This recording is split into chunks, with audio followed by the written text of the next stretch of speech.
Bonjour les CE1, j'espère que vous allez bien et que vous avez pu vous reposer un petit peu. Alors, on a passé les évaluations, mais il va encore y avoir du travail cette semaine, notamment en écriture. Sinon, normalement, en mathématiques et en en français, en études de la langue, ça va être surtout sur de la conjugaison, donc normalement, le futur, ça va rouler. Voilà, il y a encore des efforts à faire en écriture cette semaine, et puis voilà, la semaine prochaine, ça sera vraiment plus relax. Voilà. Alors, je passe à la présentation de la journée du dimanche 14 juin 2020.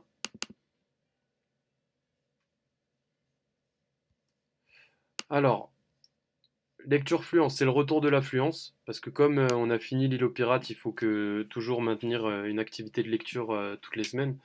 Alors là, ça sera la lecture fluence. Donc moi, ce que je vous demande de faire, en fait, ça serait de le lire. Du coup, même principe que pour l'île aux pirates, vous le lisez dès ce soir. Et vous le relisez demain matin à 8 heures. Et puis après, cette lecture fluence, je le ferai pendant les petits groupes Teams.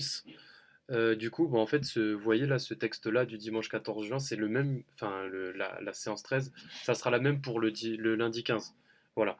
Donc, pas de rendu, d'accord? Ne m'envoyez pas de vidéo. Et voilà, vous faites la lecture du coup ce soir, vous faites la lecture demain matin et on refera une troisième lecture pendant le petit groupe Teams. Ça fera trois lectures de fluence. Et je pense que ça sera suffisant. D'accord? Alors ensuite, écriture. Mettre en œuvre une démarche d'écriture de texte, trouver, organiser des idées, élaborer des phrases qui s'enchaînent avec cohérence, écrire ces phrases à rente le jour même. Alors l'île pirate, prolongement, écrire une œuvre sous la forme sous la forme du récit d'aventure. Aujourd'hui, étape 3. Aujourd'hui, nous allons essayer d'inventer et d'écrire le début de ton histoire. Nous allons essayer d'inventer et d'écrire le début de notre histoire. On va mettre de notre histoire. Non, de ton histoire. On va laisser ton histoire. Alors rappelle-toi, une histoire à trois étapes, le début, le milieu et la fin. Dans l'île aux pirates, le début, on présente qui, où, quand et ce qu'il se passe. D'accord? Donc qui, on nous présente le ou les héros, Quentin et le capitaine, ça c'est les héros. Où on nous explique l'endroit où se déroule l'histoire, une île, un bateau, une taverne. Quand? Quand est-ce que ça se passe? Après un long voyage en mer. Et que se passe-t-il? Les marins veulent s'amuser dans une taverne, mais ils vont parler du secret du conquérant aux méchants, notamment Sam la pieuvre le pirate. Alors le milieu, c'est toujours qui, pourquoi, où, quand et ce qu'il se passe et comment. Alors qui? Sam la pieuvre et les méchants veulent voler la rose des vents aux marins. Pourquoi? Le méchant veut commander les vents pour attaquer facilement les bateaux. Ou sur le bateau puis sur l'île dans une caverne, quand pendant la nuit. Et que se passe-t-il? Les pirates attaquent le conquérant. Le héros Quentin est malin et prudent, il a de la chance car il peut récupérer la rose des vents. Comment? Quentin s'est caché dans un tonneau, il trouve la formule magique en appuyant au milieu de la rose des vents, il peut alors créer une tempête spéciale qui effraie et fatigue les pirates. Alors toujours le même principe pour la fin. Il y a beaucoup de lectures, hein, c'est pour ça que je suis là avec vous pour vous aider aussi. Qui, où, quand, comment et ce qu'il se passe. Qui? Donc là c'est Quentin et le capitaine assomment Sam la pieuvre, ou sur l'île puis sur le bateau. Quand, le matin après la tempête, comment avec la rose des vents et que se passe-t-il? Le héros libère le capitaine, le bateau échappe aux pirates grâce au vent arrière. Les vents arrière, je pense que je vais mettre un S à arrière. Et la fin est heureuse. Les marins acclament le héros, le capitaine fait de Quentin son second point. Alors la semaine dernière, tu as créé ton héros avec son pouvoir, le méchant et ce qu'il veut faire. Aujourd'hui, écris ou améliore le début de ton histoire pour t'aider. Réponds dans ta tête aux trois questions. Où, quand et que se passe-t-il? Donc ça, c'est la première étape. Il faut répondre dans sa tête à ces questions-là. Où, quand et que se passe-t-il? Ensuite, reprends les descriptions de ton héros et de son pouvoir. Donc ça, c'était ce qu'on a fait mercredi. D'accord? Donc il va falloir redécrire le héros. Ok? Alors ensuite, tu peux commencer ton histoire par Il était une fois, par un jour ou par Dans un pays lointain. Alors ensuite, pense à la rencontre du gentil avec le méchant. Et tu peux imiter le début du récit de l'île pirate ou dans une autre histoire. D'accord? Donc voilà en fait ce qu'on vous demande là pour le moment, c'est d'écrire ou d'améliorer le début de l'histoire. D'accord? Donc on doit décrire le héros et son pouvoir. On doit commencer son histoire. On peut commencer son histoire, c'est pas obligé, hein. Quand il y a écrit peut, c'est le pouvoir, on n'est pas obligé. Par Il était une fois, par un jour ou par dans un pays lointain. On pense à la rencontre du gentil avec le méchant, ça sera au début de l'histoire. Et on peut imiter le début du récit avec l'île aux pirates, d'accord? Voilà. Donc normalement, dans le début de l'histoire, on doit dire où on est, on doit dire quand est-ce que ça se passe, on doit dire quand est-ce que ça se passe, doit dire qu'est-ce qui se passe, que se passe-t-il, d'accord? Il y a trois choses à dire. Il y a aussi décrire le héros et son pouvoir, et il y a aussi parler de la rencontre avec le méchant. Donc il y a plusieurs choses à mettre dans le début de l'histoire, d'accord? L'introduction, pour moi, c'est une partie qui est très très très importante. Si l'introduction est réussie, normalement la suite se passe bien, d'accord? Alors ensuite, apprendre à faire des multiplications en ligne du type 30 fois 9 ou 300 fois 2. Alors, 30 fois 9, on l'avait déjà appris. Je vous rappelle la technique. 30 fois 9, c'est comme si on avait 9 fois 30. C'est comme si on avait 9 fois 3 dizaines. D'accord? Ou c'est comme si on avait 3 fois 90 ou 3 fois 9 dizaines. D'accord? Donc, quand on a par exemple 3 fois 9 dizaines, c'est comme si on a 3 fois 9, 27 dizaines. Et 27 dizaines, on sait que c'est 27 groupes de 10. Et 27 groupes de 10, c'est 270. Je vais vous écrire là, pour que vous voyez bien. Je vais mettre une grosse écriture là à 20.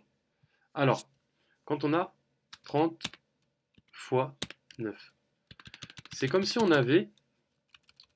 C'est comme si on avait, du coup, 3 fois 90. C'est la... Non, pardon. C'est comme si on avait 9 fois 30. On utilise la commutativité de la multiplication. D'accord? Et quand on a 9 fois 30, c'est comme si on avait 9 fois 3 dizaines. D'accord? Donc du coup, c'est comme si on avait 9 fois 3 groupes de 10.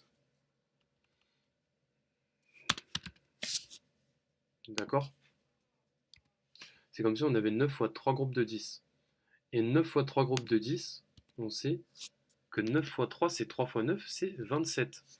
27 groupes de 10. Et du coup, 27 groupes de 10, si on est malin, on sait que c'est 270. D'accord? Donc du coup, 30 fois 9, ça fait 270. D'accord? Alors maintenant, on va regarder pour 300 fois 2. Pour 300 fois 2, 300 fois 2, on sait que c'est pareil que si on a 2 fois 300. D'accord? Et on sait que 300, c'est 3 centaines. Donc c'est comme si on avait 2 fois 3 centaines. Donc là, du coup, c'est comme si on avait 2 fois 3 groupes de 100. On va le réécrire comme ça. 2 fois 3 groupes de 100. Et 2 fois 3 groupes de 100, c'est comme si on avait du coup 6 groupes de 100. Et du coup, les enfants, 6 groupes de 100, vous savez que c'est 600. Donc 300 fois 2, c'est 600. La technique, c'est de faire 3 fois 2 et on ajoute les deux zéros. Là, la technique, c'est de faire 3 fois 9 et on ajoute le 0. D'accord? Voilà, là, j'ai essayé vraiment de vous expliquer les choses. Donc après, maintenant, il faut faire la page 130 de J'apprends les maths. Alors, on va juste montrer c'est quoi la page 130. Alors, c'est dans... Où est-ce que je l'ai mis ma page 130?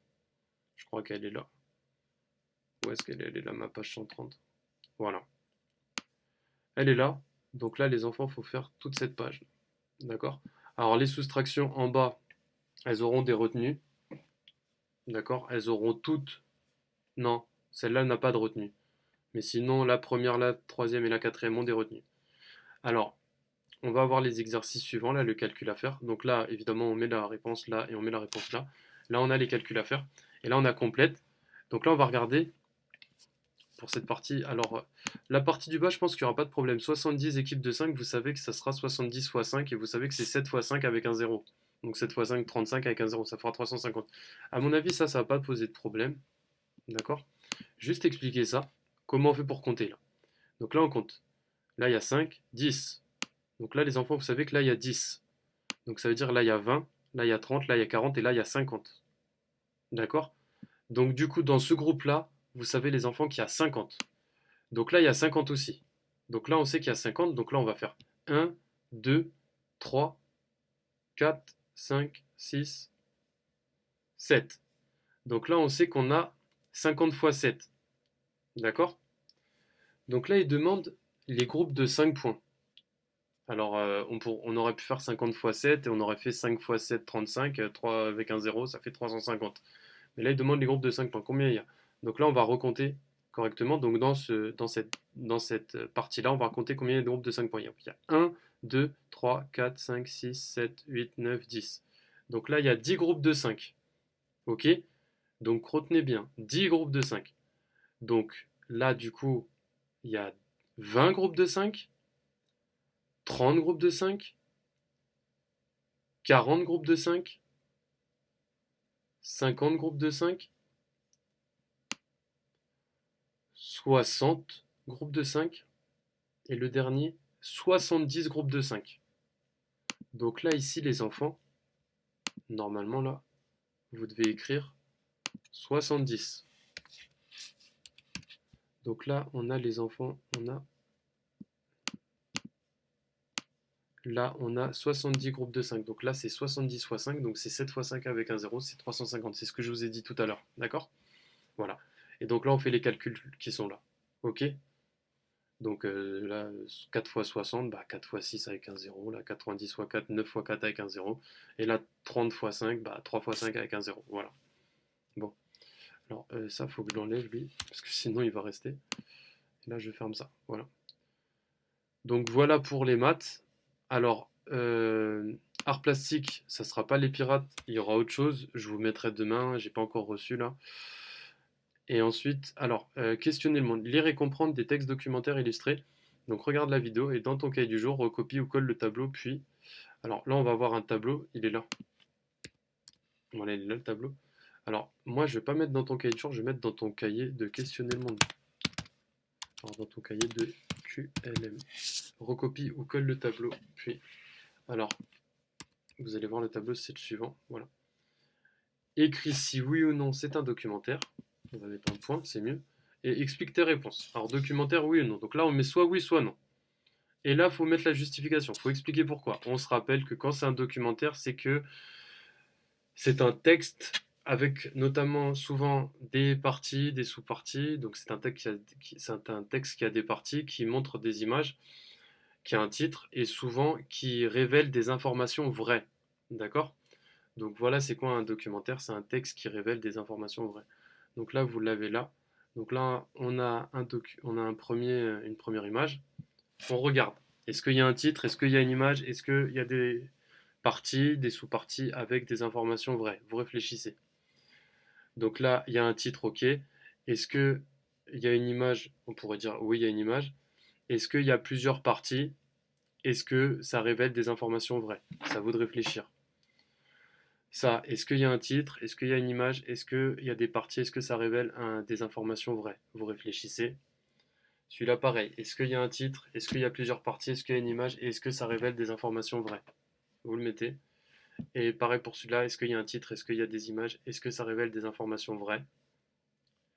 Et le dernier, pareil. Est-ce qu'il y a un titre? Est-ce qu'il y a une image? Est-ce que ça révèle des informations vraies? D'accord? Donc là, ça sera à vous de mettre ça dans le tableau. Bon, j'espère que ça a été clair. Voilà, on fait surtout l'effort pour l'écriture.